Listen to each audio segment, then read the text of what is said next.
No, I'm so excited that you're like on this podcast because you are like, you're this fantasy person that for so many people.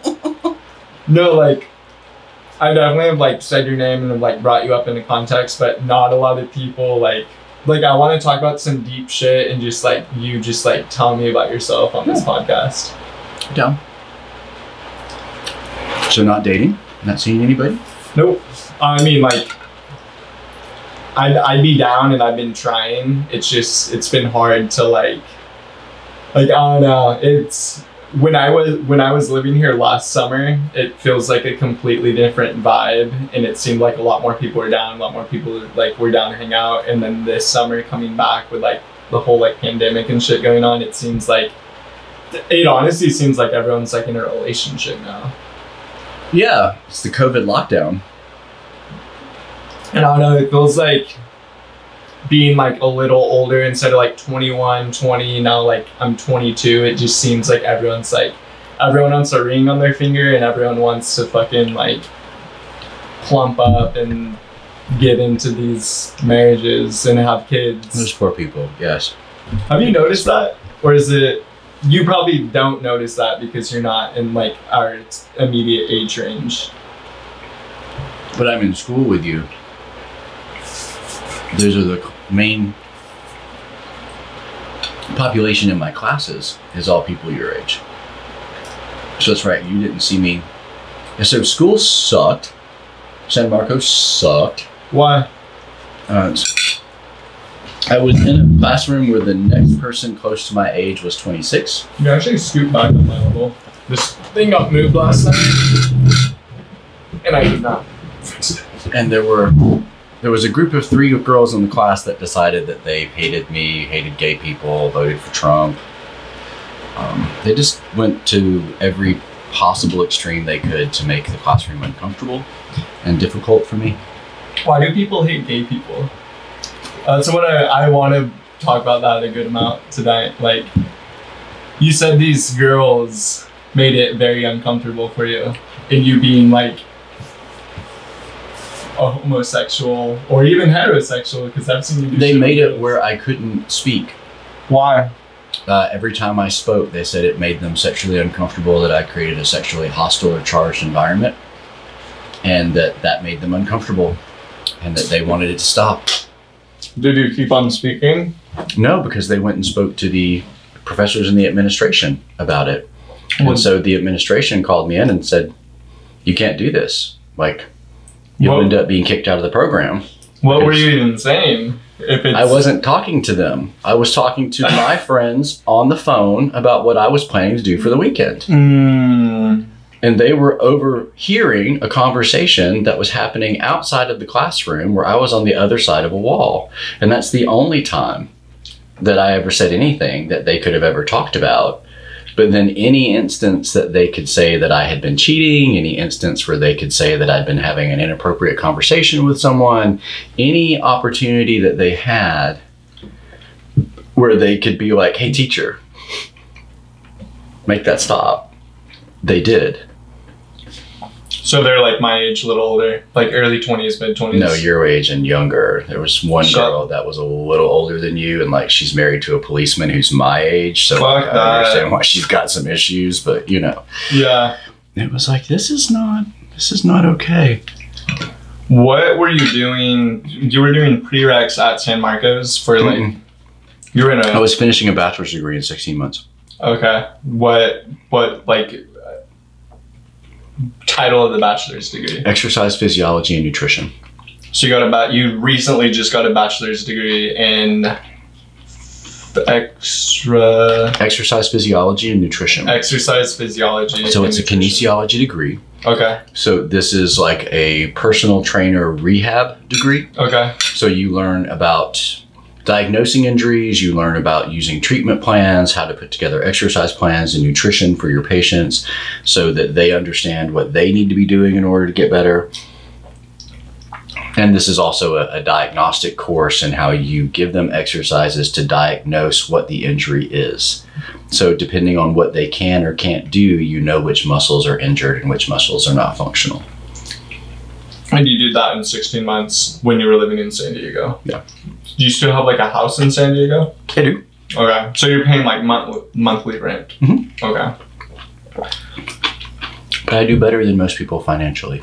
Yeah. Were you working in San Diego at all? Mm-hmm. Like doing what exactly? Massage. Massages.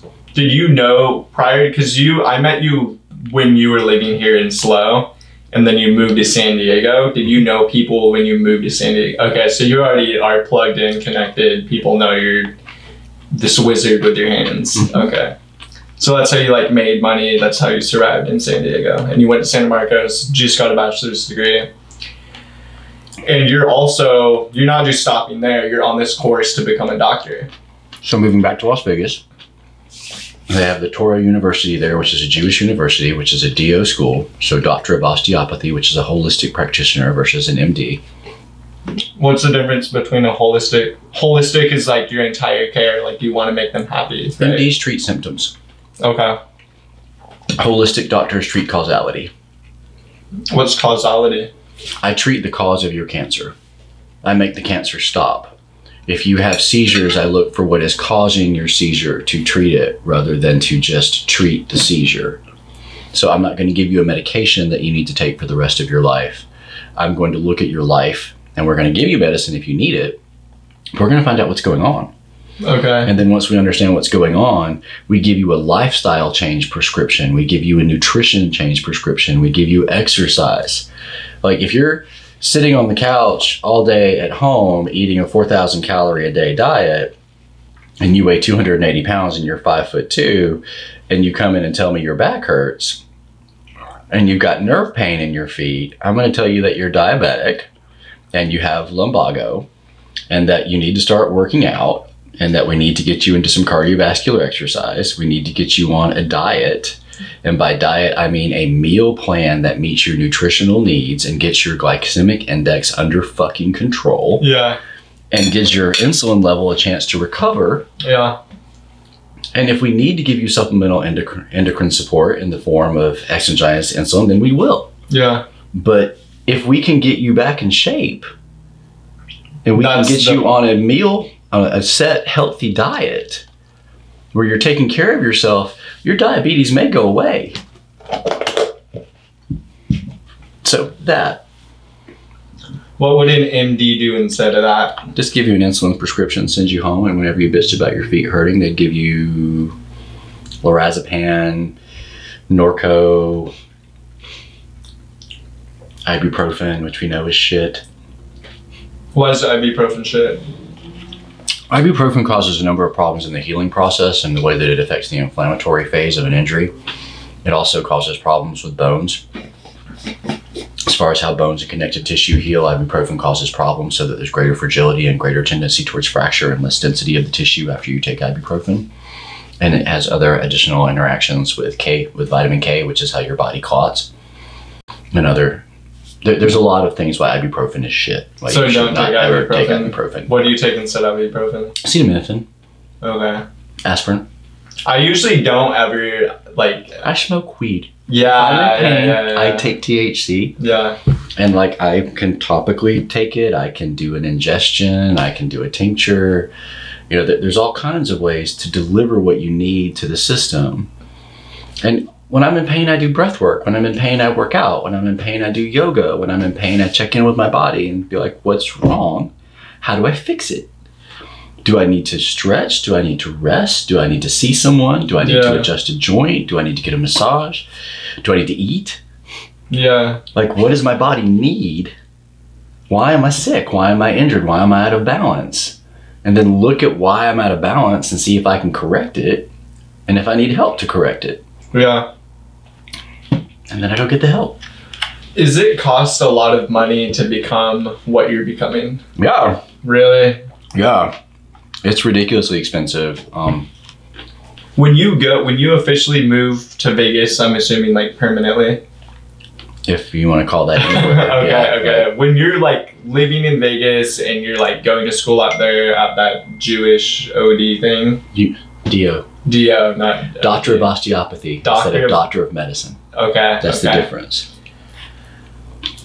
When you get there, how long is that gonna last for? 4 years. 4 years. Okay. So, and you've already have done a shit fuck ton of work up to that, like when that's the 4 years start. Do you mind telling them how old you are? I'm 46. Oh, right. 46. I'm just talking to you. Yeah. I'm 46, and it's most people think I'm younger, and my blood profiles say that I'm younger when you look at my. Dude, you look like 28, bro. Well, thank you. No, for real. It's funny. Like, this isn't trying. I don't moisturize. Yeah. I don't do all the things that most gay men my age do to keep looking younger. I'm active. I take good care of myself. I make sure that I'm not blasting my skin with UV rays. I mean, Yeah. But instead of covering myself with sunblock, I usually cover my skin. I usually wear masks. I wear a cover. Like, I don't stand out so much in COVID these days. But, you know, everybody's got on a mask. Does weed kill? Do you think weed kills cancer?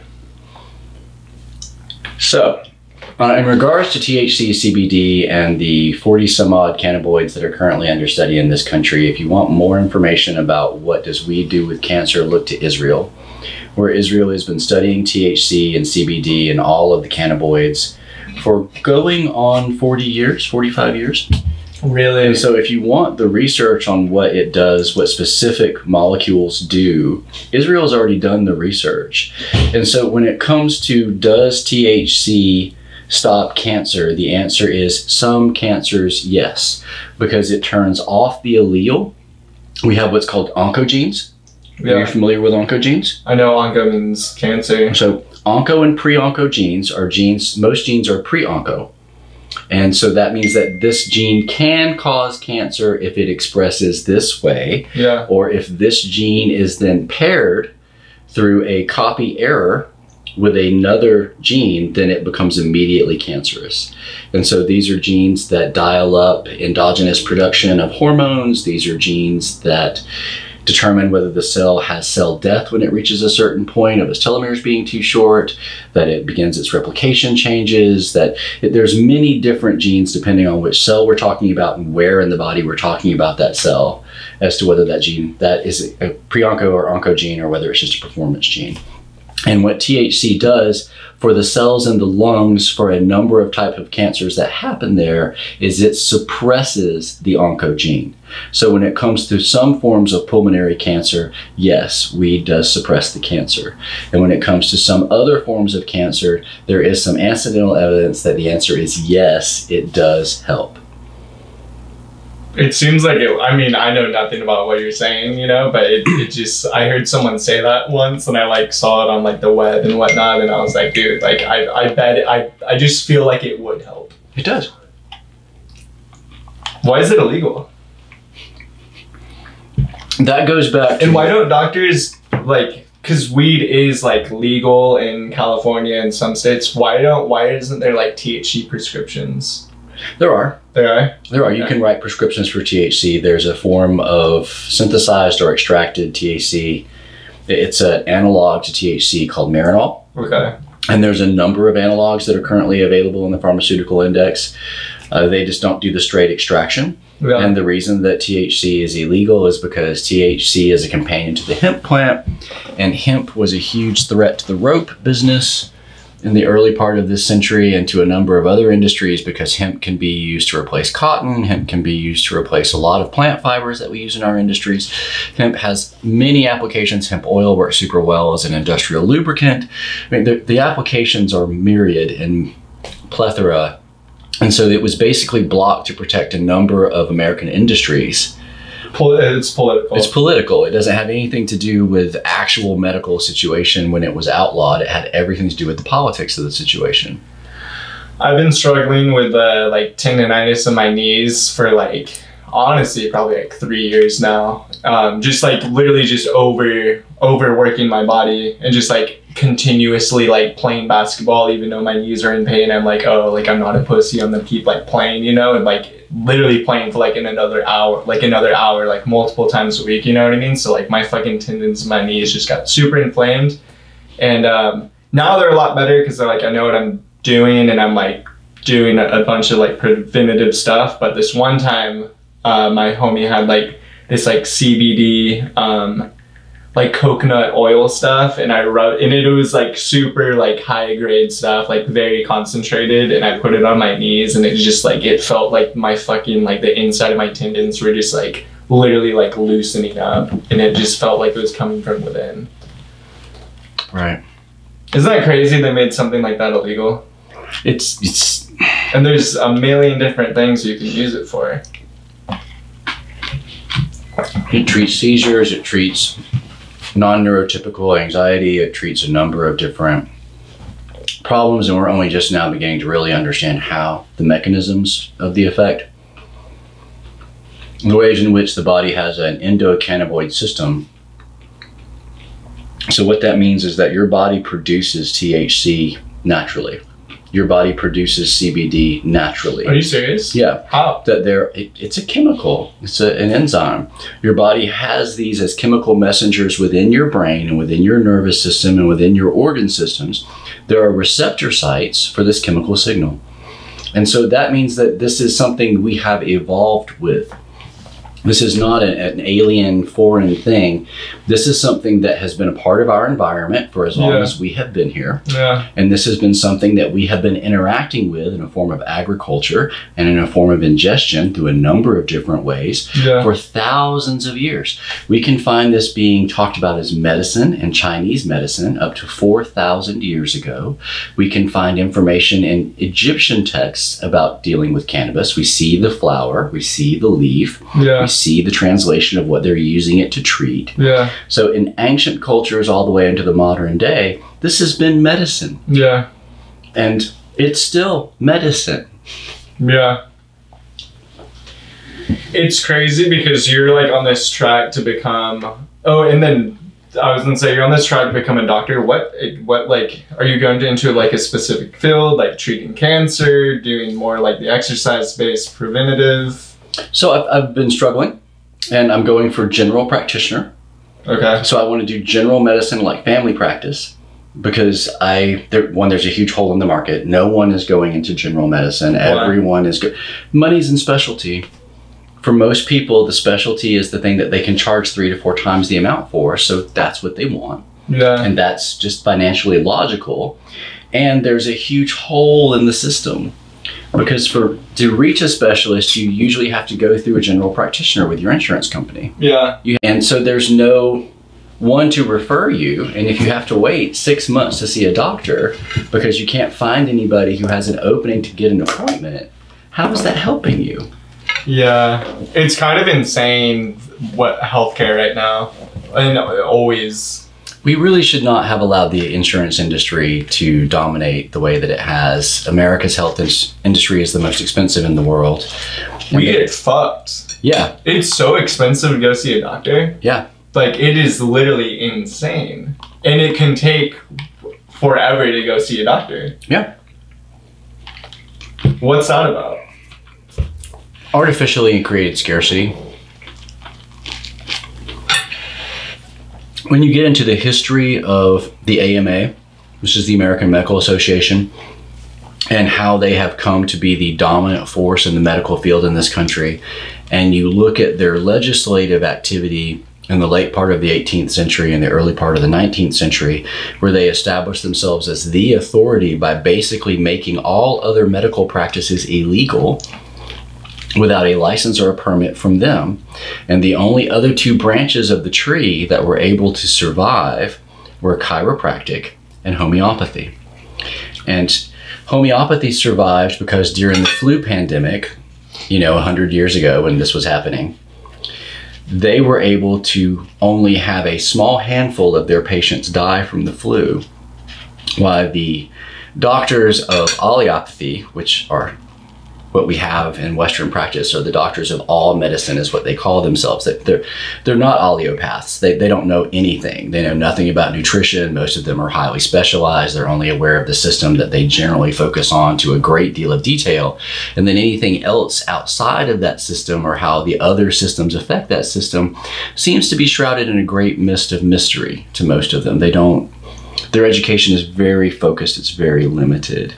And they don't know. They don't know. Like, nutrition is something that most doctors know nothing about. And yet our food is our daily medicine. Our food determines how our genes express. Our food determines our energy level. Our food determines how our bodies respirate. It changes everything. You change someone's diet, you change their body immediately. Mm-hmm. And if you ask most Western practitioners what their diet looks like or what they would recommend for a patient with a medical difficulty, they don't know what to tell you.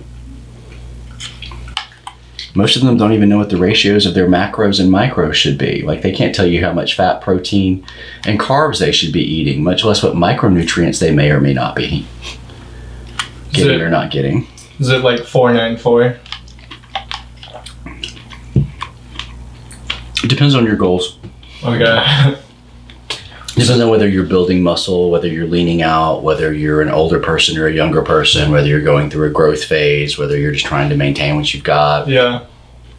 So you're then do you know how to do all of that right now with the degree you just got? Yes. Really? Yeah. So you like, before I met you with this degree, you seemed like a doctor already. Yeah. And now post this degree, you just seem like a doctor with like even a little more knowledge. You know what I mean? So I just went to see the doctor because I have fluid in my inner ear that's been difficult to deal with. And I've used all of my treatment methods to affect it. Yeah. Haven't been able to get the fluid to really move out. Went to see the doctor. We attempted his treatments. The one that's been the most successful has been taking a muscle relaxer. So that your stationary tubes actually relax. Yeah. Like, I've been using chiropractic massage, adjusting the masseter, doing releases for the TMJ, getting inside my mouth. I've done all of these things that I thought would stretch or elongate the stationary tube and actually allow it to drain, and no success for me. The muscle relaxer has been effective. It's helping. How do you get the fluid in your ear? I went to 9,000 feet and started working out, and had a little bit of a sinus reaction when I got there. Damn. Lived at 9,000 feet for 3 months. When did you do this? During COVID. Where were you? What was 9,000 feet? Like, where were you? Black Hawk, Colorado. What? When were you in Black Hawk, Colorado? From March until, from the end of February until the first day of June. What made you go there? COVID? COVID kept me there. What made me go there is I was going anyway. I'm part of a production team for an event that happens in Mexico called Leyenda. And I'm Leyenda? Yeah, Leyenda Corazon, the Legend of the Heart. What is that? It is a intentional festival at a hot spring area in the desert of northern Mexico where we have music and we have community, and it's an event that's been going on for about 17 years. Wow. And it lasts for a week, and it's really like a family reunion at this point. Really? For us. And the majority of the community is made up of like other folks that are in the production teams for other festivals, and or individuals like myself who are doctors or medical practitioners or people who are engineers or people who are designers for the things that come out, or the musicians that are actually performing the music. So the population at Leyenda is a little refined and filtered. Yeah.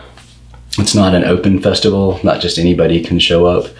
And whenever we got to the Mexican border, we were told that the Mexican border was going to be closed, and that if we went into Mexico to set up for our event, that we wouldn't be able to get back into the States. Damn. And so we took all of our equipment that had been driven to the Mexican border, and I drove back with my friend to Colorado. And when I arrived in Colorado, my friend's wife had just decided to divorce him and was in the process of moving out and informing him of that. And so I decided to stay with my friend on the mountaintop for a little bit because my friend was really not okay. And what the hell? So I just stayed with my friend for as long as I could. Yeah. And like did massage and hiked and worked out and trained. I just had lots of time to talk, lots of time to process, lots of projects. And while I was there, I decided I would go to med school, and I got my MCAT prep stuff, and it's a mountaintop with no distractions. There was really no better place to prepare.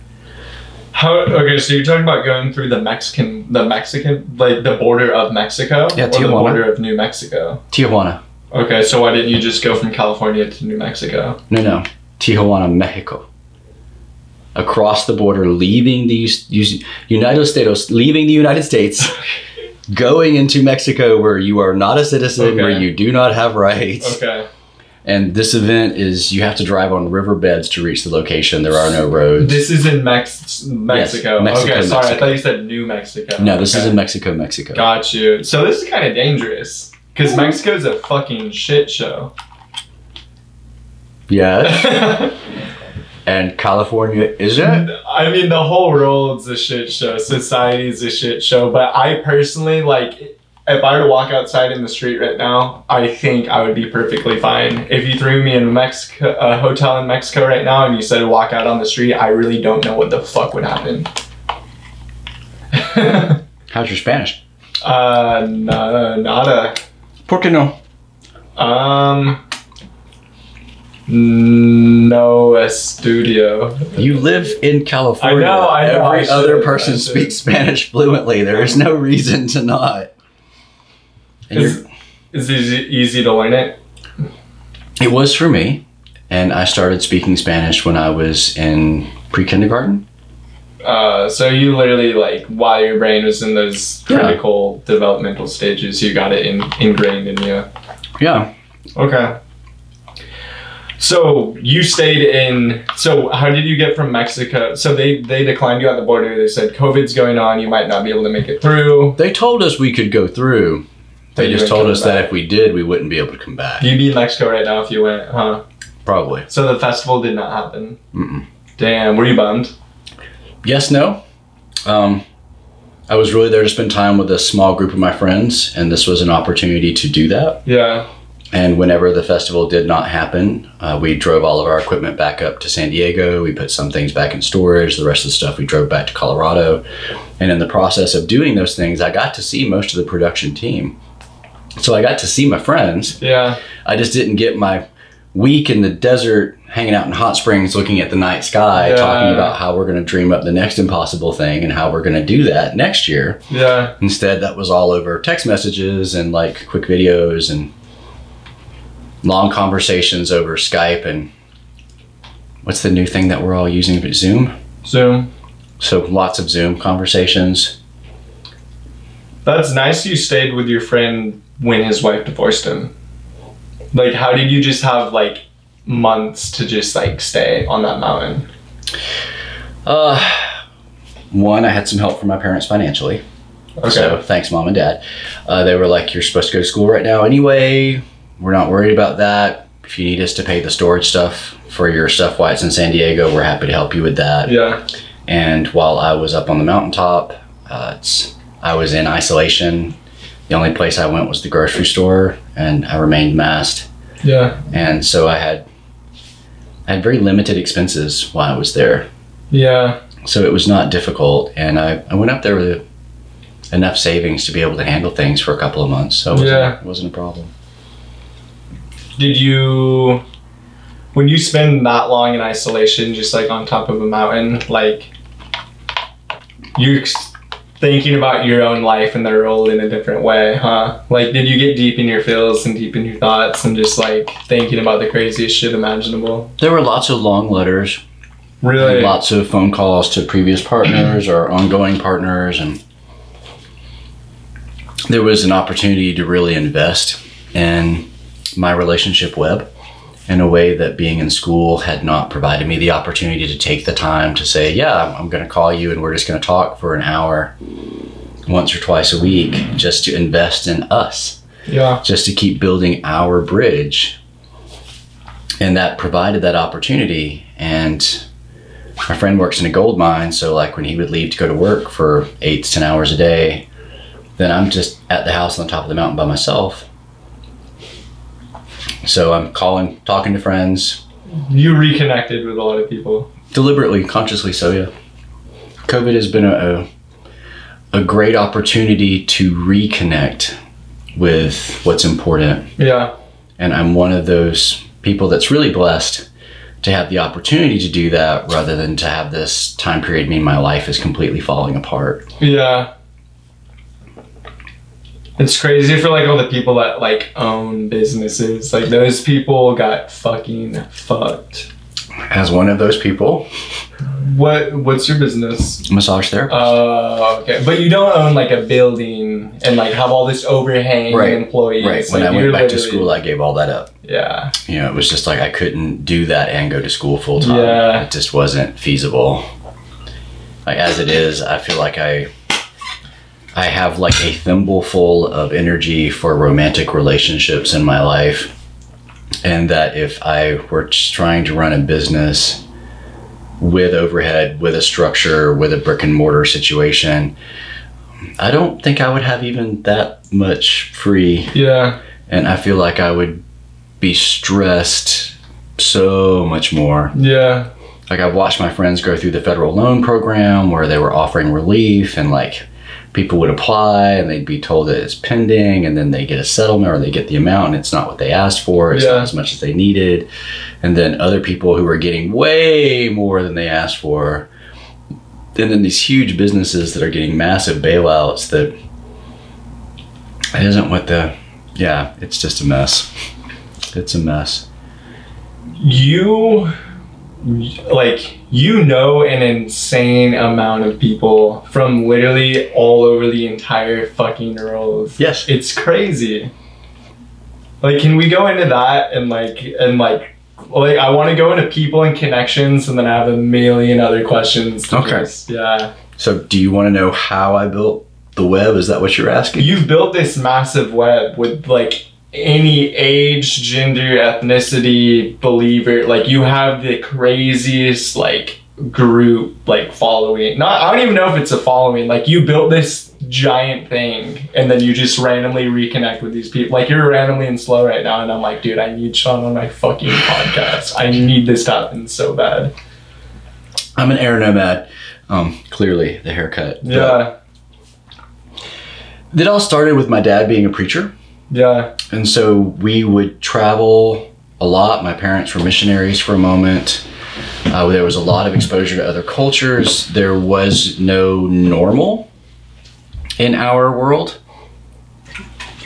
So there was just whatever's happening in our world. And whether that means that we're in a hospital today, really fantastically appointed home with a fountain out front and I don't know, tigers walking the grounds, and then 45 minutes later we're in a shack somewhere holding someone's hand while a family member of theirs is in crisis. That was how I was raised.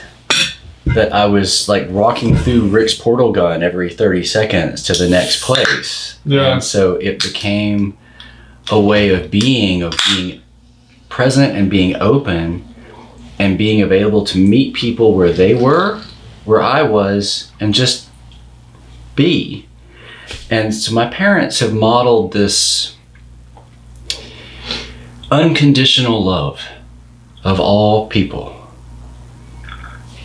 No conditions. So your parents showed you how to do this? Yes. Really? My dad has a network that also wraps the planet. Yeah. And my grandfather was also huge social networkers as preachers and just very gregarious and socially gifted humans. And they gave me the model. And then whenever I went into a larger world outside of the church with that model, when I began going into the festival realities and traveling the festival realities as a medic and a healer and a teacher, I began meeting everyone everywhere. Yeah. And it was this explosion of amazing people that were like, hi, you're amazing. I want to learn things from you. I'm like, oh my God, you're amazing. I want to learn things from you.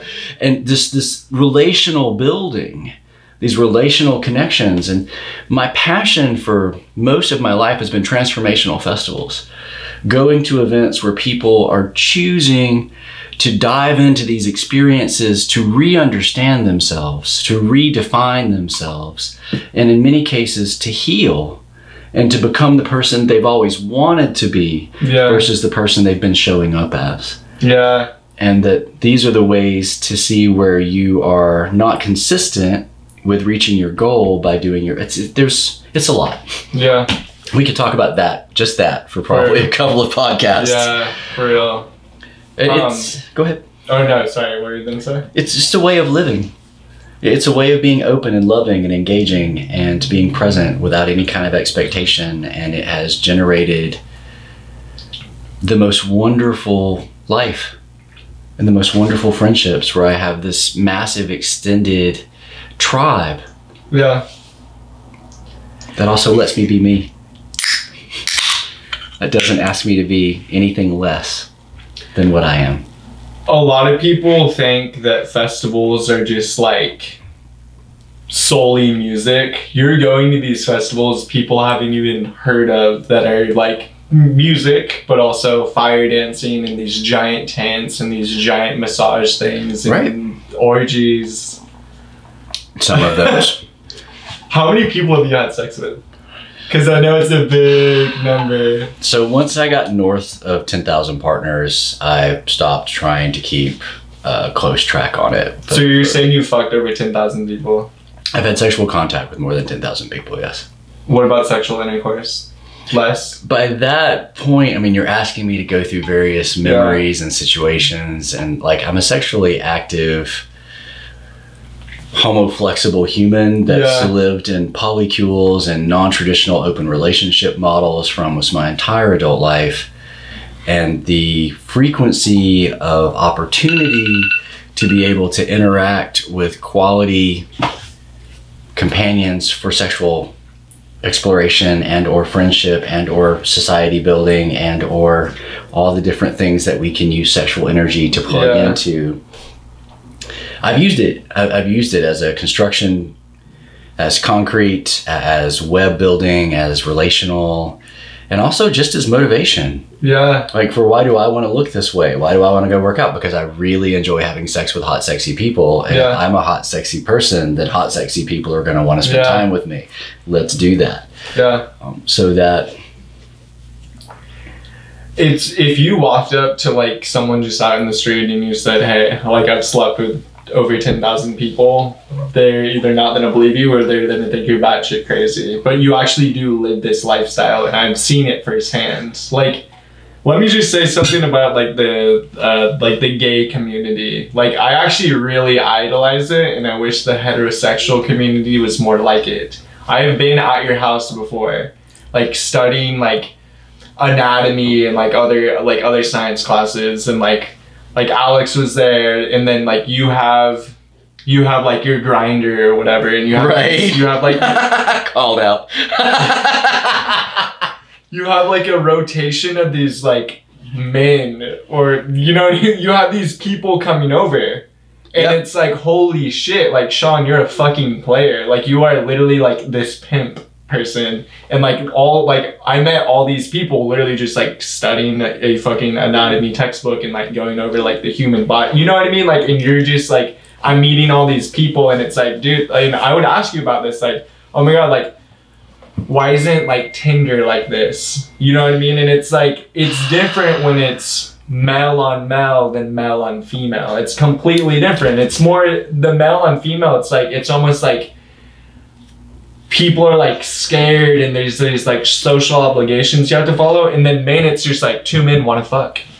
There's that. And in the festival environment, I have encountered it being total parity between the queer culture of sexual hedonism and sexual freedom, and then having our more heteronormative kin be able to come and play on that same playground with us. And one of the things that I have seen since the legalization of gay marriage is we've watched like the open marriage paradigm cross that barrier now into the heteronormative community. And now you're seeing more polyamory, you're seeing more gender fluidity, you're seeing more bisexuality, you're seeing less limiting boxes and more exploration. And to speak directly to your why is it different, one of the, so we'll go on three drivers. Cultural, from the puritanical value systems that still remain in our culture. Title IX, which is the legislation that was passed in the 1970s to guarantee equal access to education in all aspects by women. And it was an extension of Title VII, which was the Civil Rights Act, which extended those same things to all people regardless of race and or gender or disability. So culturally, in this culture, we have a huge double standard where if a guy is a slut, he's a stud. Yeah. And if a girl is a slut, she's a mess. Yeah. And if a guy... Being called slut, I think for anybody is a compliment. You are out there. You are literally open. You're smart on the subject. Like, you're probably amazing in bed, too. Like, hopefully. These aren't negative fucking things, dude. Like, correct. I call myself a slut all the time. Like, you know what I mean? Like, you're a beautiful slut. Thank you. Beautiful slut dragon. Thank you. Cheers. Cheers. But, sorry, continue. So, from the time period that women begin to recognize social cues, and even before then, women are told that they're supposed to guard and hoard their sexuality and to use it to attract men, but that it's in this culture, it's like a woman doesn't have anything else to bring to the table other than her sexuality and her gender's ability to reproduce. And while we've been seeing a lot of that change over the last 5 or 6 decades, it's also been really slow. And there are many aspects of our social value systems that have not evolved with our technology and with our civilization. So that a woman in this country can go anywhere that a man can go. She can drive anywhere she wants to go. She can wear whatever she wants to wear. She can say whatever she wants to say. She can work wherever she wants to work. She's not going to be paid as much as the man. And she's not going to be as safe as the man. So that's part of what is driving the expression of sexuality, or rather the lack of expression of sexuality. Whenever we add into that Title IX, Title IX created a hostile environment in the Obama administration in the educational system because sexual harassment became a weapon that was described using Title VII as a civil rights, and so that any sexual harassment was now being seen as an infringement on your civil liberties for access to an education. And rather than defining that in a helpful, useful way, the education department allowed all of this to be defined by the court system, which meant that the educational system was going through lawsuit after lawsuit after lawsuit after lawsuit, where local municipalities were having to take already scarce funds, because education is the thing that every Republican loves to cut, and already having to take limited funds for education to pay out massive lawsuit damages for Title IX lawsuits. And so the only way that they could change that was to take sexuality completely out of the educational sphere, and to tell people that any sexual energy or any sexual emotion, any flirting, any eye contact, any of that is an assault on the other person unless they have clearly indicated that they want this interaction. And they can change their mind later and decide that it was not wanted and it was still an assault. Yeah. So that's created an environment where you're damned if you do and you're damned if you don't. You just keep yourself like this. Yes. You walk like this. So you're in a straitjacket. Yeah. And so now people who have been educated in that system are now coming out of that system into adult world without any of the tools to navigate adult sexuality, without any of the tools to navigate adult desire, without the ability of having an adult conversation of, hey, I've had 7 sexual partners. Here is all of my testing for all of my blood work, so you know my sexual health history. And these are the things that I've tried in bed that I like. And these are the things that I'm curious about. We don't see that conversation being modeled. We don't see that conversation being given. We don't see this technology being shared. And so as a result, we have many people who are sexually dysmorphic, who are sexually dysfunctional, who can't talk to anybody about what their actual desires are, who can't talk to anybody about what they want to do. And then there's all these societal pressures that they're being told they need to conform to. And that if they don't conform to those pressures, they can't get a job, they won't get hired, no one will date them, they can't have a roommate. And there's this idea of social equity where the good people who don't have sex are being seen as having higher social equity, and the bad people who are slutty and nasty are seen as having less social value. And yet it's usually the ones that are slutty and pretty well sexually adjusted that are healthy emotionally, have better career options because they have a better social network and have better ability to move and adapt, versus this group over here that exists in these really tight boxes that has a lot more mental health issues going on, and they're much more difficult to deal with in professional and personal situations. Well said. You're like painting this picture and I'm just following it. Like that was literally beautiful. That's a really big, like that, everything you just said, like, it makes sense. That makes complete, absolute sense. It's a thing that's bigger than the individuals. It's cultural. And it's a culture shift that's kind of like resisting the tide on the ocean. It's sort of pointless to resist it because it's just so big. Yeah.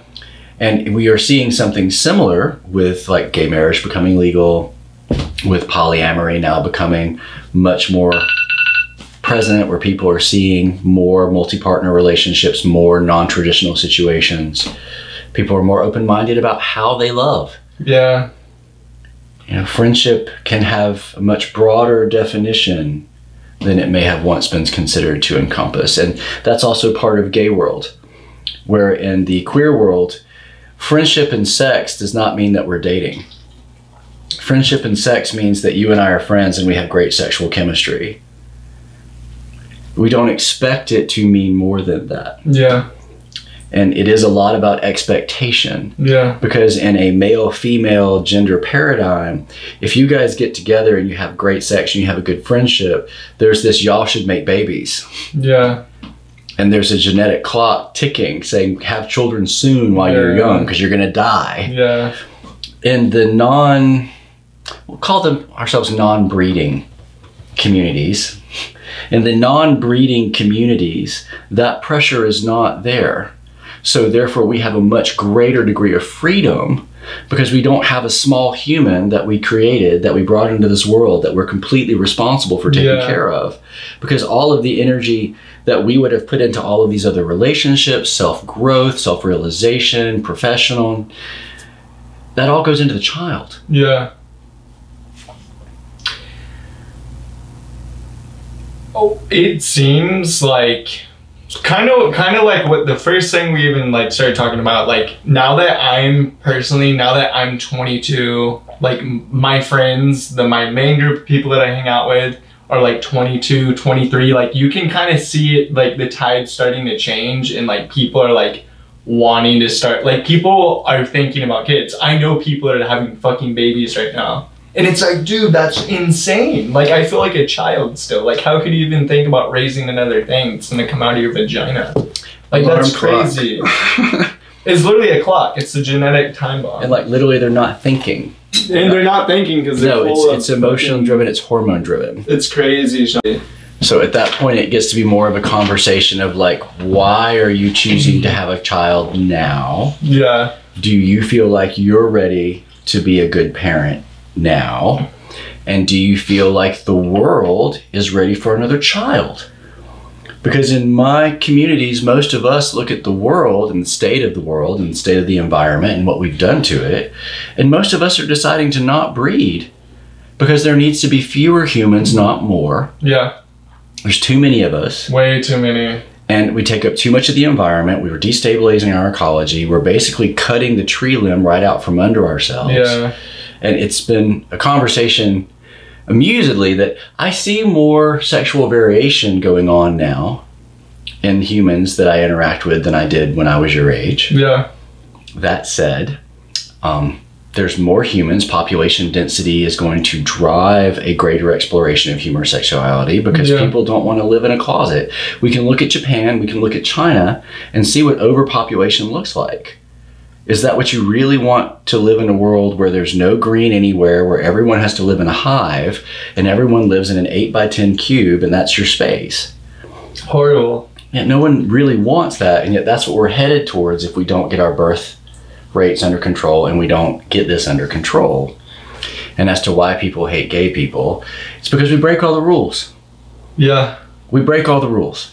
All the rules that you've been told from the beginning coming up about who you're supposed to be and how you're supposed to comport yourself and what you're supposed to do with your sexuality and how much fun you're allowed to have with it. Like, here's your green crayon, your blue crayon. That's enough. And I'm over here with the Crayola box with like paint and watercolor and oil and like markers. And I'm just playing with everything because there's no rule book for me that says this is who I'm supposed to be and this is how I have to be in order to be a successful, good person defined by my community and my society. Yeah. For you, it's not that way. There's a very clear map that you're supposed to have a career, you're supposed to be married, you're supposed to have a child point dog or child point cat, or maybe child point dog and cat. And you're supposed to stay married forever, but you can probably do that first relationship in a divorce in the first 3 years, start on a second marriage, have another child. Like, it's a different racetrack for you. People are definitely like brainwashed to get married. Huh. Disney. I call it Disney toxic. Disney toxic. That's a good one. I'm going to meet my Prince Charming or my princess, and they're going to be perfect, and it's going to be the first relationship, and it's going to be perfect, and it's going to be effortless, and it's going to be magic, and if we have problems, there's going to be a spell, or we're going to fix it, and then it's happily ever after. Happily ever after is the first 2 chapters of the book, y'all. Yeah, for real, it is. And that's like a 90-chapter book that we're talking about. Happily ever after is at chapter 3. There's a lot after chapter 3. There is a lot. That is not so happily ever after. It's not. It's life. It's literally fucking life. Relationships are work. Life goes like this. Huh. Well, there's this, I feel like there's this transmission. I mean, correct me if you have a different idea. And when I look at romantic comedies, when I look at Disney, when I look at rom-coms, they show these couples that sail effortlessly through these horrible obstacles. They don't show a lot of the obstacles. They don't show communication breaking down. They don't really talk about the fact that anytime you come into a relationship, you don't just bring like baggage into a relationship. You bring a train of baggage of all of your collective issues, your family's issues, your friends' issues, and your relationship history. And you hope that this person that you're entering into a relationship with has matching baggage that's complementary, that works. And if it doesn't, how do you unpack and repack your bags in a way that will make this functional? Yeah. Or even better, awesome. Yeah. Like, how do you do that? You've been discriminated on your entire life, but it's good to see you doing so well and on this track and just being this awesome, very happy human being with all this amazing. And if I would be a completely different person if I didn't meet you. Like you, I for sure mean it. Like you helped me think and see the world in a different way. You know what I mean? Like we were hanging out for a while at one point, like a couple years ago, like when we were both going to Cuesta and like I was hanging out with you a ton. Homework. Alex a ton, like, we were like every time I hung out with you, and even right now, you are just teaching me this stuff and like training my brain. Like I don't know, it's great. Like you have not been, you've been like battling all these people, but you're still this fucking amazing person that's just like, hey, I'm here. Accept me for who I am. You know what I mean? Yeah. That is the battle for me, is to just show up as myself. To just be myself. Yeah. And to understand other people have their value systems and their things going on. And a lot of the times when people want to persecute me or treat me differently or have issues with the fact that I'm not like all of the others. Like the people at San Marcos. Like the people at San Marcos. I understand that it's really not my issue. It's their belief systems. It's the world they're coming from. It's their value system. Whoever, whatever, graded, gave that, decided what it should be. That's theirs. My life is mine. And I choose how I respond to how other people treat me. Yeah. And if other people choose to treat me poorly, that's on them. I get to choose how I respond. Yeah. I get to choose to be the type of person that I want to be in the world. And that is my freedom. That is my power. That I get to choose this. They don't get to box me in and make me some angry, feral, trapped thing. I am not that. I am this. Yeah. It's important to be yourself because so many people are living in like a box and they just put on these like fake personas. You know what I mean? Or just they can't like... They don't have one. All they have is the fake ones. Yeah. That they don't know who's under this mask because they haven't looked. No one ever gave them a mirror. Yeah. They've always been the person they were told they were. Yeah. Is it offensive to call someone like gay? For me?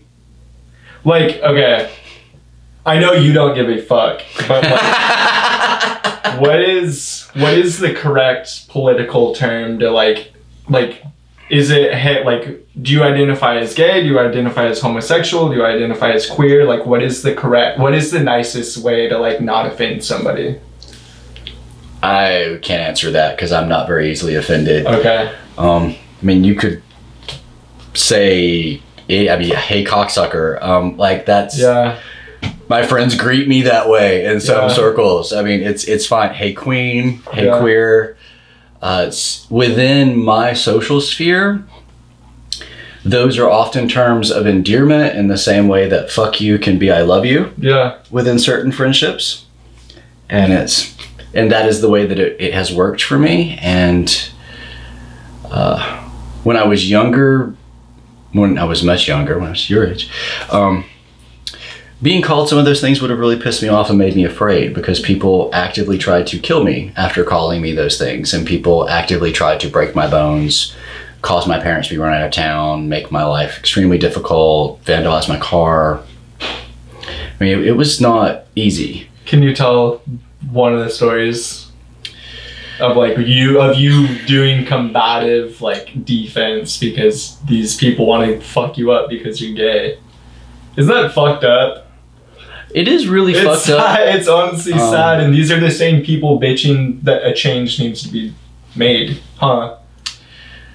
Depends. So there were several people in my high school that were on the baseball team that I went to a gas station after school and thought I was going to be meeting a guy for a hookup and some friendly friction, and instead I was meeting some humans with some baseball bats that were going to educate me about my place and society as far as they were concerned.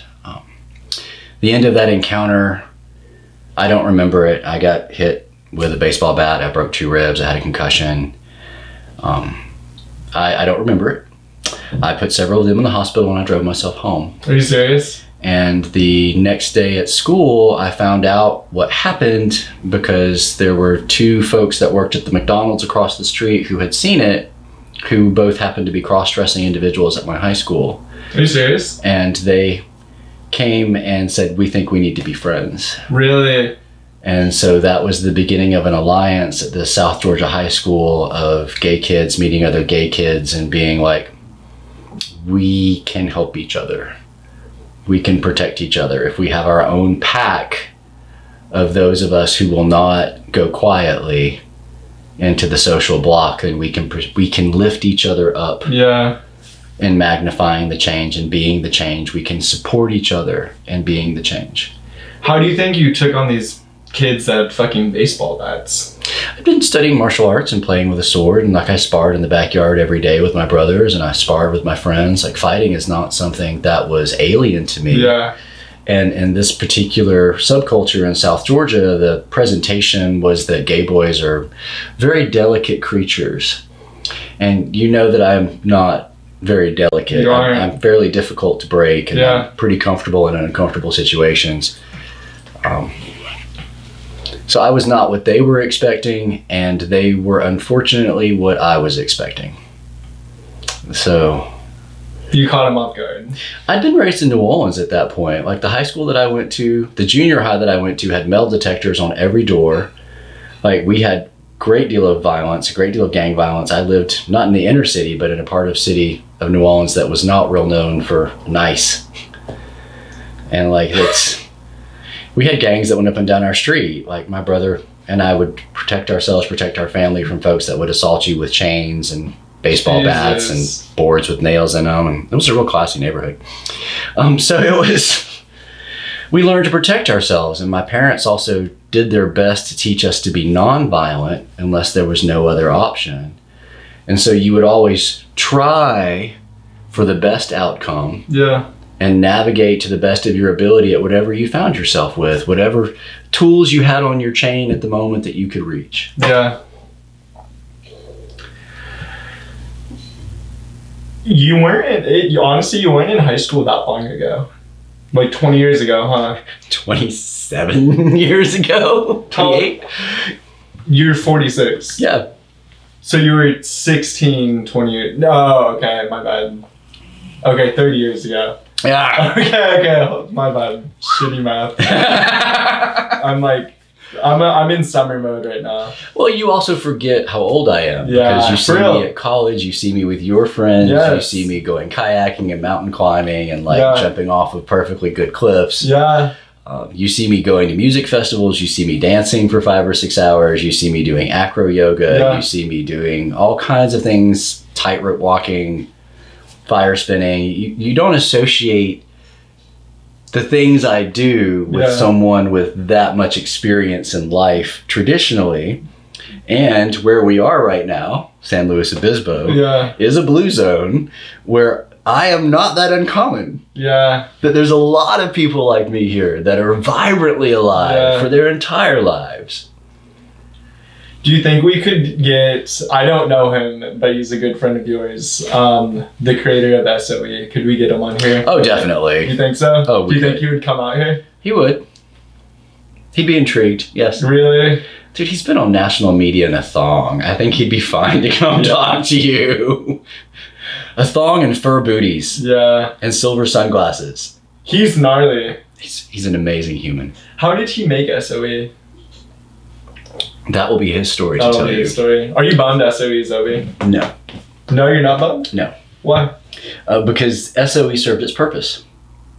Okay, well, for someone like me, like that gave me for sure a very fun one Saturday out of the month that I knew no matter what was going to be a fucking like highlight of the month. That's because you were on the party side of that event. Yeah. And I was on the production side of that event. Okay. So like for the production, like for that one Saturday a month, we're spending 2 or 3 weeks building the art, getting the DJs, building the sound list, making sure everything is ready, getting the venue ready for the build up, and then getting ready for the strike, and doing all of the work that goes into it. Was it hugely satisfying? Yes. Yeah. Did I love the community that I watched come into existence through the venue that we were able to co-create? Yes. Do I want somebody else to pick up that flag and run with it now? Yes. You know, it's... How can that be recreated? Like it almost seemed like it was a 1 in a million chance that entire thing happened. It was. You can't really find a place to do that big of a event. Like there's no way that would happen in San Luis Obispo. Like the city, there's no fucking way. So those events started small. Okay. Those events started as groups of like-minded individuals getting together at house parties. Yeah. And the house party got to be so big, You needed so consistently that we needed a bigger space. Yeah. And then we started adding things, experiential aspects, the massage area, the cuddle puddle area, A bounce house. the bounce Literally house. a fucking bounce house. Adding all of these things to the experience for people to come and have many different ways to engage other than just the dance floor or being outside smoking cigarettes hoping someone will talk to you. Yeah. So, you know, it's more than just these two options to give people ways to interact. And that was how it started. And then it evolved and it reached a point where it got too big for the local area to support. We were having 600 or 700 people show up for an event, and then the building is packed, and then like, where do they go when we're done? Because we don't want them to come back to our house for the after party. You know, like, I want to go to bed. Yeah. I showed up here this morning and built this, and I'm still here at 2 a.m. this morning, and I'm ready to go to bed. Yeah. So it was. So I don't miss it, and also it has continued for me. Yeah. Because I spent last night at their house.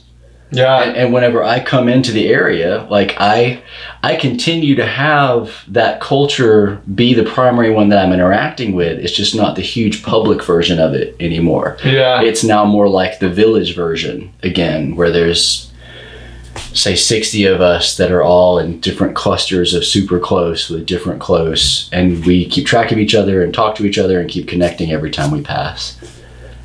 What was SOE's purpose? I noticed mid-sentence you're like, it served its purpose. Here's the question. What was SOE's purpose? Awakening. Awakening? To show people here in middle of nowhere, California, that they can create this amazing culture that looks like Burning Man at home.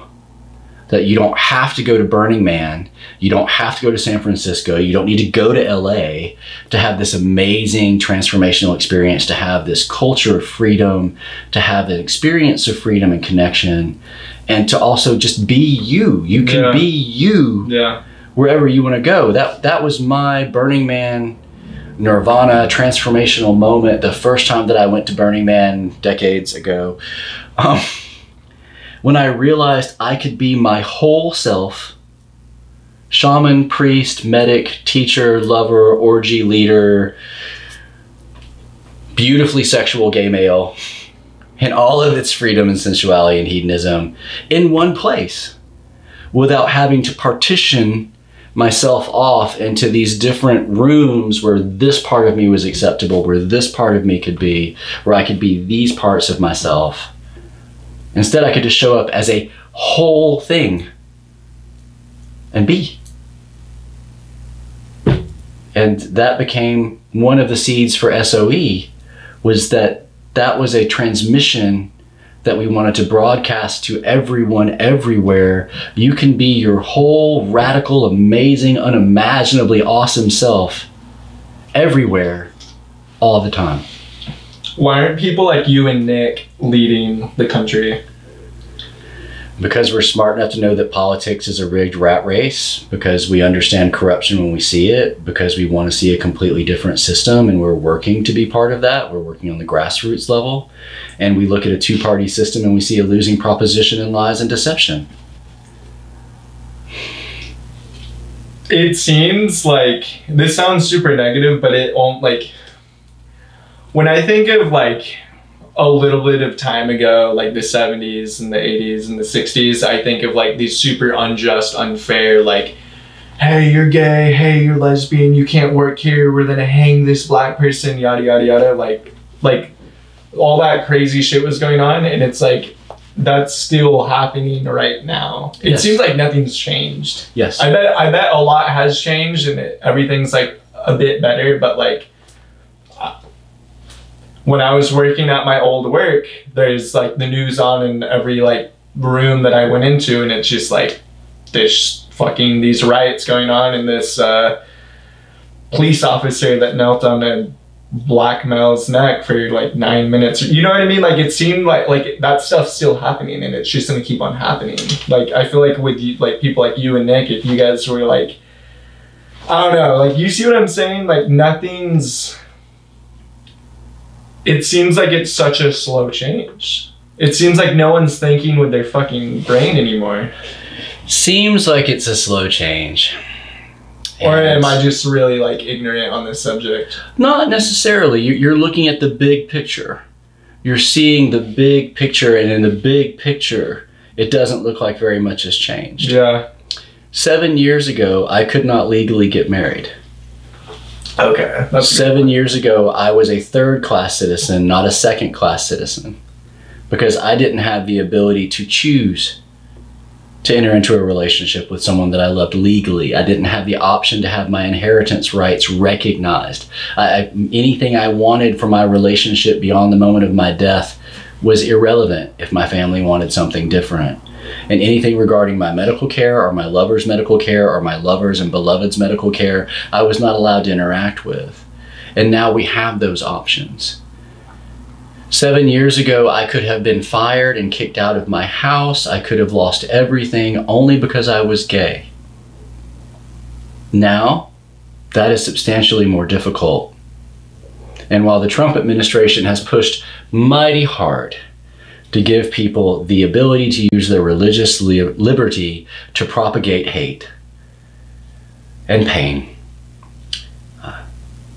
most of the country is not having it. Most of this country is populated by decent humans. Yeah. Most people are decent humans. And when you point out to them that that's not what their actions is, that it's evil, and you help them understand why it's evil, they will grow and change. We've seen that. It's only a minority of the population that wants things to go back to the way they were. And right now they're very noisy, And right now they're very loud. And the really beautiful thing about the majority of that punch of the population is they're over 60 and they're going to be dead soon. So we don't have to deal with them anymore. The baby boomers fucked us up a little bit, huh? Their grandparents and parents fucked them up. I mean, it's a generational leapfrog game of who fucked who first. And the answer is they all fucked everybody all the way up to now. And now is the time that we have the opportunity to break the chains, to break the cycles, and say we make another choice. We choose to be different. We see what you have done and we choose to learn from what you have done so that we may make another choice and learn something hopefully better.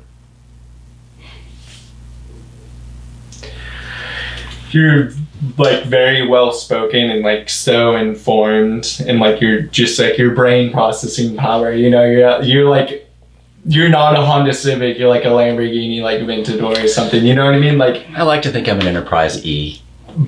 But it's funny because here's where the conversation's gonna like change a little bit. You've dabbled a lot in drugs, but it almost seems like it's made you smarter. So when it comes down to hallucinogens and euphorics, hallucinogens specifically, understanding what they do is they create new novel pathways in the brain. And they create opportunities where neural pruning is reversed. What's neural pruning? Neural pruning starts when you are in your early adolescence and your brain begins to decide that you don't need things that you aren't using. Gotcha. And so it starts clipping those connections so that the limited amount of energy that you have can be used most effectively to develop the best brain for the life that you are living. Gotcha. And so what acid and mushrooms do, acid and mushrooms take the governors off of that neural pruning. Let it grow a little more. A lot more. It re-engages with neuroplasticity. So at that point, your brain is plastic. Yes, hopefully it remains plastic your entire life, but only if you keep learning. And so this is an accelerator tool or a maintenance tool in order to maintain neuroplasticity, in order to help the brain continue to be able to absorb and assimilate new ideas, new information, new ways of being, new ways of understanding. And that's what makes these things such a marvelous tool. Yeah. Is because for most people, they're going to use world, they're going to learn everything they think they need to know, and they're going to have an operating system by the time they're 16 or 17 of how they're supposed to live their life. Yeah. And how they're supposed to show up and what their perceptions of that reality are supposed to be. If you cannot perceive a thing, if you do not understand a thing, you cannot work with the thing. Yeah. When Native Americans saw monstrous boats coming towards their shore when Columbus arrived, they didn't know what those were. Yeah. Have a word for that thing. When white people showed up, they were like, what are those? Aliens. You know, they didn't understand how to interact with them. Yeah. The first time that you picked up a remote control, you had no idea what it was. It was a funny black thing. Yeah. Now it is a tool that you understand how to navigate different parts of your reality with. The same with your phone. If you didn't understand what it was, it wouldn't be anything. Because it is what you understand it to be. Instead, it is this amazing multi-tool that allows you to engage with people all over the planet, learn anything you want to, and access information anywhere about anything. Yeah. It's all in whether you understand it and how you see it. What do you like more, LSD or mushrooms? Oh, definitely LSD. More powerful? My initial experiences with mushrooms came right after chemo. And so I had some issues with my liver at that point in time because, you know, chemo not being really liver friendly. And so the mushrooms interact with the liver at that point and it was uncomfortable. And I could do acid and not be uncomfortable physically. And I was introduced to acid in a ritual context, in a grief context, to be able to helpfully accept the death of a great many of my friends. And it became a tool for rewiring my emotions and for rewiring how I navigated this reality. Acid seems super scary to me because it's this thing made in a lab. It's not this thing that is a fungi or a weed plant that's growing from the sun. What is acid? Can be extracted from the Hawaiian rose. Acid is extracted from ergot wheat. Acid is not a synthesized molecule, it is an extracted molecule. It is also from nature. That said, acid is very dangerous for non-neurotypical brains because if you are opposed to psychosis, then the acid will trigger it. What is opposed to psychosis? If you have the genes that say that you could be psychotic, like you lean towards having a psychotic break, or you lean towards being bipolar, though you are not bipolar, then it may push you over that line from adaptive functional to now you are non-neurotypical. Yeah.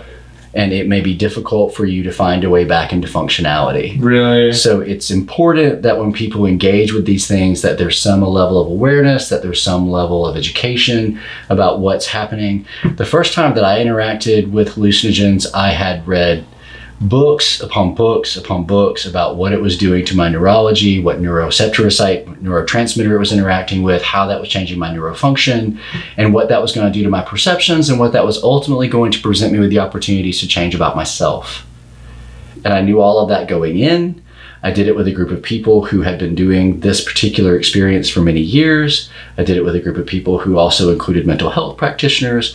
I did it with a group of people who also include other medical practitioners. I engaged with this in an educated way, with a group, with a container that was as safe as we could make it, for an experience that was designed to be transformative.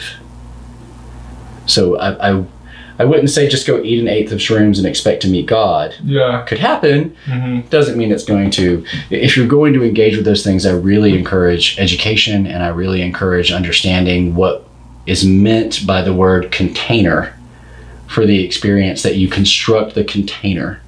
Because if you construct the container, then you're going to have the experiences and the breakthroughs and the transformation and the self-understanding that we're talking about, that McKenna talks about, that the different authors talk about whenever you dabble into these things, whenever you dive into these things. Because at that point, it's not tripping, it's biohacking. Because you're seeking to transform your function. Does this play a role in the expression following the construct? Yes. Do you want to talk about following the construct and how important it is to follow the construct? Maybe in our next meeting, because I have to go soon. Oh, you have to go soon? Yeah. How many more minutes do I have left? I can give you another 10. Okay, damn, Shawn. Okay, okay. I can come back tomorrow. You can come back tomorrow? I can come back tomorrow. Let's do it. Okay. Let's literally do it. But 10 more minutes. You said Burning Man earlier. Yes. You're like an OG Burning Man person. Can you talk about that? I'm a third generation. Third generation? So first generation happened on Black's Beach in San Francisco. That was the first burners. That was the first. Then they had to move to a second location. That was the second generation. Okay. And I am of the location after Burning Man landed in the Black Rock Playa. Okay. But before the gates exploded. So my first burn was in 2004. The population of the event was around 10,000 people. 10,000 people? That was small. I mean, it was a big event then. Jesus. It was a huge event then, but now the event is above 100,000 people. So it's literally squared what it was. Wow. And it's a massive, it's transformed quite a bit from what it was initially. Initially, it was a tribe of mighty misfits and makers that found each other in the desert, that wished to have a place where we could live beyond all of the boundaries, beyond all of the boxes, and outside of any of the understood rules. Where if we wanted to fire dance with fireworks, we could do it. Where if you wanted to walk down the street in a tutu with a pink dress and a thong and your dick hanging out the side and talk to whoever you wanted to talk to and offer to give them drugs or makeup or any other interaction and be as totally non sequitur and completely outrageous as you wanted to be, this was the place to do that. The thing is, some people need that in their life. Like some people that follow the rules super hard, like I recommend somebody living this type of experience for a couple days, a week, you know, I mean, it literally molds your fucking brain. It literally makes you a smarter person, in my opinion. In some ways, it breaks your brain. In a good way, though. Yeah, because you have this mold, this paradigm around what's possible. Yeah, for real. And then you suddenly realize that the horizon that you've been operating under is totally artificial. Yeah. And that it's nowhere near the horizon of what's possible. Back to that analogy of here you get 2 colors, maybe are you good? Maybe we'll give you a third one. Versus being shown that these are all the things that are available. Which ones do you want to work with? Yeah. I remember, and by the way, we haven't seen each other in over a year. It's been a minute. Thank you for fucking like making an appearance tonight. But the last time we saw each other, I'm pretty sure, unless we saw each other last summer, which I don't think we did. I missed you.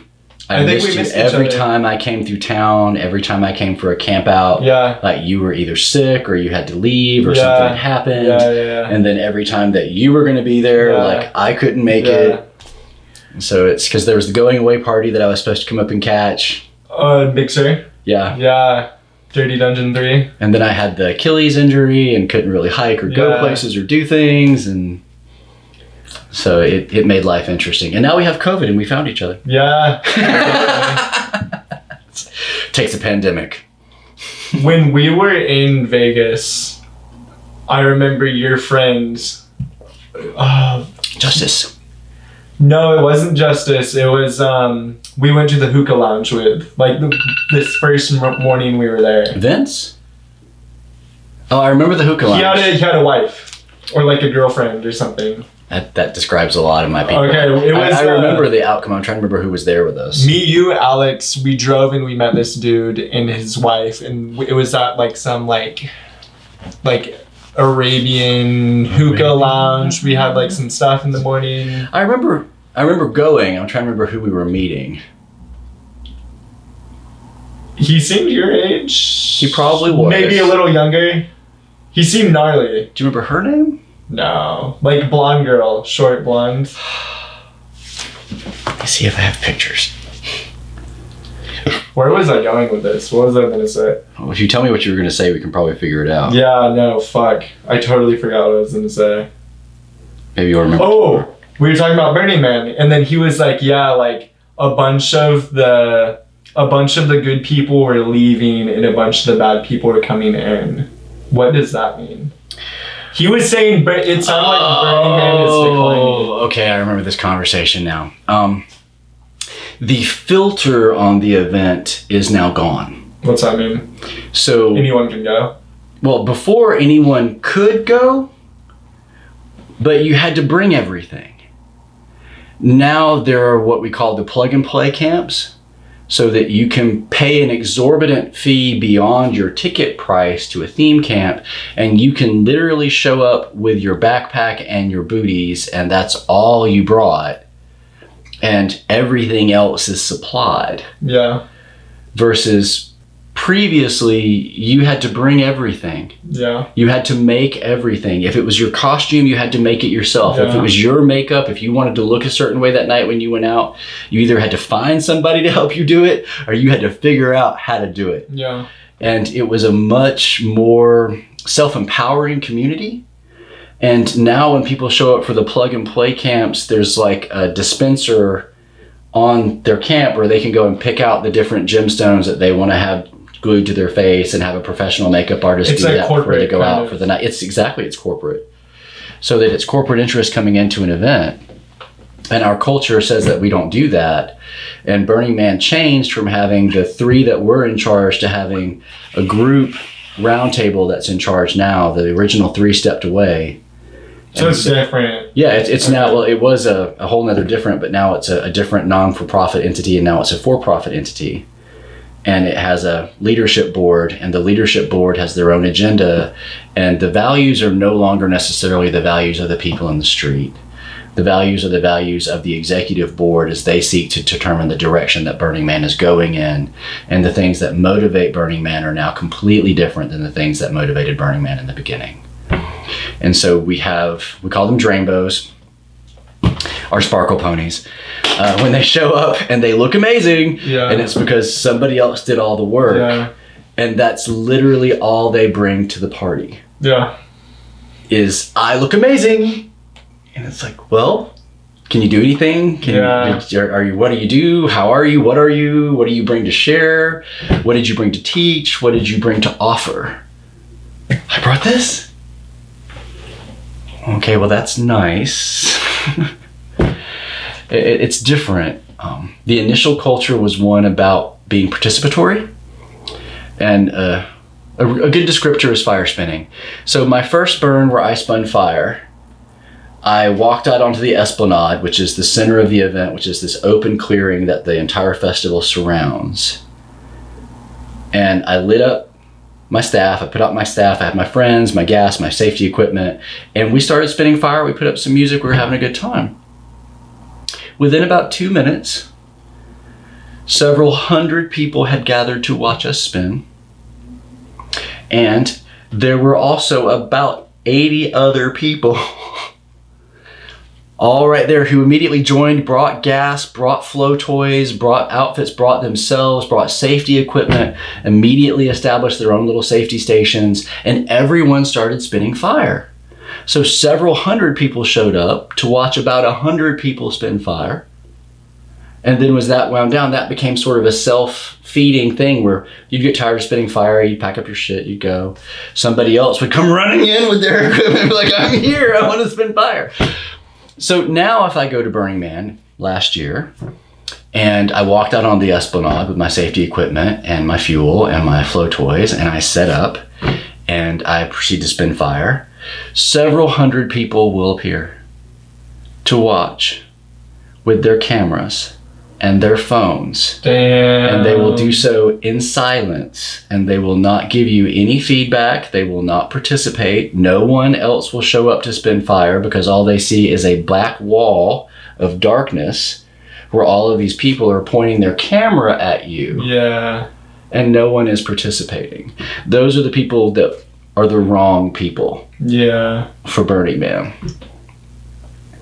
And the people who come to the event with the understanding that they are safe at Burning Man, because we encourage you to read the back of your ticket where it says, welcome to one of the harshest environments on earth where Mother Nature is going to motherfucking try to kill you every second that you are here. We are not kidding. She is trying to kill you. She wants your water. She wants your resources. The desert wants your trace elements. If you want to keep those things, you need to be prepared. Very prepared. And the population that's coming with these plug and play camps, that's coming up as a sparkle pony, that's showing up with their camera, because the other problem with these people with their camera and their phones, now that phones work at Burning Man, because they didn't until 2 years ago, is that people are not looking up. So you're walking through an event that has explosions, that's known for people running around with flamethrowers, that has events like Dance Dance Immolation, where you think it's Dance Dance Revolution, and the people are wearing these really fun silver suits, and then someone makes a mistake, and flamethrowers go from all directions, and you just thought you'd stand right next to that person with your camera, and now you're burning. Yeah. Because you didn't recognize that wasn't a safe place. Yeah. Because you never looked up from your screen. Damn. I like felt your emotions and like kind of like your anger of like, damn, like I wish it was 10 years ago. As much as technology, I love cyborgs, freedom, I believe that freedom to fly means freedom to fall. And as much as I love being part of the medical establishment that helps people who make mistakes, who have unfortunate choices, who are injured, I also believe that stupidity should be painful. Yeah. And that we have sheltered our children in the last couple of generations too much. They don't have a realistic expectation of their safety when they move into the world. They expect other people to be responsible for their safety. And then when they are injured, they want other people to be penalized because they were unable, unwilling to be responsible for their own safety. Those are the people we do not want at the event. Makes sense. Part 2 tomorrow? Part 2 tomorrow. Okay. Let me, I'm doing something. I'll be free tomorrow starting like 2 p.m. and I can go. Barely touched on the orgies. We didn't even get I into know. multi-partner The thing is, there's relationships. so much, like, Shawn, right now we're scraping the surface. I know. Like, we can go down, you know? Like, honestly, we didn't even really talk about any, like, gnarly deep shit, you know? Like, we kind of did, but not, like... We did. We touched on stuff. Be feeling good. Okay. You guys heard it from Shawn. Thank you for watching. Hell yeah, dude. What do you think? Fun.